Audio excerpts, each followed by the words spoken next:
जल्द ही ओडील ने इवान को पढ़ाना भी शुरू कर दिया। अब ओडील को इवान पर भरोसा होने लगा था, इसलिए वो उससे अपने अतीत के बारे में सब कुछ कहने लगी थी। पर इवान से पूछने पर उसने अपनी जिंदगी के बारे में कुछ नहीं बताया। एक दिन अचानक जॉर्ज और रॉबर्ट नाम के दो सिपाही वॉर छोड़कर उस घर के पास आए। उन्होंने बताया कि जंग अब रोक दी गई है, इसलिए वो अपने घर लौटने से पहले कुछ देर के लिए आराम करना चाहते हैं। ओडील जल्द से जल्द उन दोनों से पीछा छुड़वाना चाहती थी, और जब उन सिपाहियों के बारे में इवान को पता चला तो उसने फिलिप से कहा कि उसे अपनी माँ को उनके साथ अकेले नहीं छोड़ना चाहिए था। इवान कहने लगा कि वो दोनों ओडील के साथ जबरदस्ती करना चाहते हैं, पर ऐसा कुछ नहीं था। वो दोनों ही सिपाही सिर्फ घर में आराम करना चाहते थे। रॉबर्ट ने इवान का सामान देखा और उसे समझ आया कि इवान लाशों के पास से सामान चुराता है, और वो एक बार इवान से मिलना चाहता था, पर ओडील ने कहा कि वो किसी काम की वजह से बाहर गया है। घर लौटने पर इवान ने रॉबर्ट को ओडील से बातें करते हुए देखा। वो अब भी ये सोच रहा था कि वो दोनों सिपाही कुछ गलत करेंगे,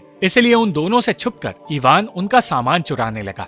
वो कहने लगा कि वो लोग उसे और ओडील को गिरफ्तार कर लेंगे, इसलिए उन दोनों को मारना जरूरी है। इवान ने ठान लिया था कि वो रॉबर्ट और जॉर्ज की जान लेकर रहेगा, पर जब फिलिप ने उसे ऐसा करने से रोकने की कोशिश की तो इवान ने उसे ही चोट पहुंचा दी। उसने फिलिप से माफी मांगी और कहने लगा कि उन्हें अनजान लोगों पर भरोसा नहीं करना चाहिए। इवान उन सिपाहियों की नजरों से बचना चाहता था, इसलिए घर छोड़कर कुछ दिनों के लिए दूर चला गया, मगर रास्ते में अचानक वो बेहोश हो गया। जब कई घंटों तक ओडील को इवान नजर नहीं आया तो वो परेशान होने लगी, मगर ढूंढने पर भी उसे इवान नहीं मिला। रॉबर्ट ओडील और कैथी के साथ घुलने मिलने लगा था, पर फिलिप को उसका घर में होना अच्छा नहीं लगा, इसलिए वो उससे बदतमीजी करने लगा। ओडील ने इवान का सच छुपाने के लिए रॉबर्ट से कह दिया था कि इवान उसका बड़ा बेटा है, इसलिए रॉबर्ट ने उससे और कोई सवाल नहीं पूछा। रॉबर्ट ये समझ नहीं पा रहा था कि ओडील दुनिया से छुपकर इस घर में क्यों रह रही है, जबकि जंग रोक दी गई है। पर ओडील जानती थी कि अभी इस घर से निकलना सही नहीं होगा, और वो कुछ और दिन इवान के साथ रहना चाहती थी। उस रात रॉबर्ट और ओडील एक दूसरे से अपने परिवारों के बारे में बातें करने लगे, और उन दोनों को पहले से बेहतर महसूस हुआ। रॉबर्ट जल्द से जल्द वापस अपने घर लौटना चाहता था, इसलिए सुबह होने का इंतजार करने लगा। रॉबर्ट के जाने के बाद ओडील इवान का इंतजार करने लगी, और जब आखिरकार इवान लौट कर आया तो ओडील अपने आप को उससे दूर नहीं रख पाई। वो दोनों एक दूसरे के करीब आए, और तब इवान ने बताया कि वो हमेशा से जानता था कि जंग खत्म हो चुकी है, पर वो ओडील को यही रोकना चाहता था। वो वापस घर से दूर जाने लगा, और जाने से पहले उसने कहा कि अगली सुबह सिपाहियों के जाते ही वो घर लौट आएगा। मगर अगली सुबह जैसे ही सिपाही वहाँ से गए, कुछ पुलिस वाले इवान को गिरफ्तार करके ओडील के पास आए।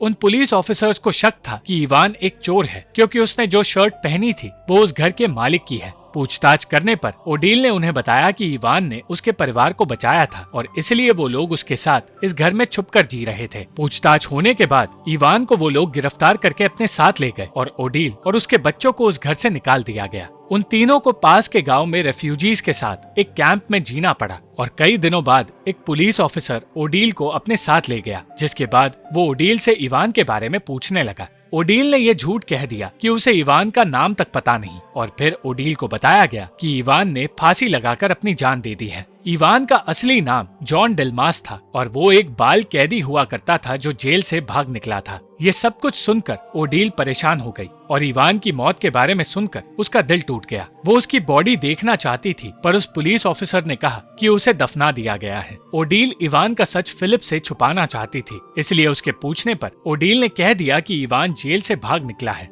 और अब वो यहाँ से बहुत दूर चला गया है, क्योंकि कोई भी इवान को चार दीवारों में रोक नहीं सकता है। इवान की मौत के गम के साथ ओडील उस कैंप में जीने लगी, जहाँ रह रहे लोग ये तक नहीं जानते थे कि उन्हें अपने घर लौटने का मौका मिलेगा या नहीं। Thank you for watching this video. अगर आपको ये वीडियो पसंद आई तो इस वीडियो को लाइक, शेयर और इस वीडियो पर कमेंट जरूर करें, और इस चैनल को सब्सक्राइब करना मत भूलना।